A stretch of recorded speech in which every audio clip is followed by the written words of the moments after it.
Daisy, nhìn đây cái ơi. Nãy giờ có đi săn được cái con mồi nào không? Daisy, nhìn lên. Nhìn thẳng vào camera nè. Ngáp một cái, mới ngủ dậy với gì? Có săn được cái gì không?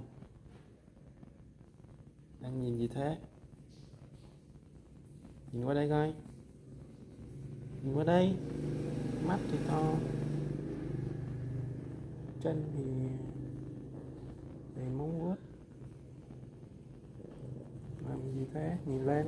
Rồi, sao cúi đầu xuống vậy? Cúi đầu xuống sao quay? Nhìn lên. Daisy, Daisy, nhìn lên. Nhìn lên.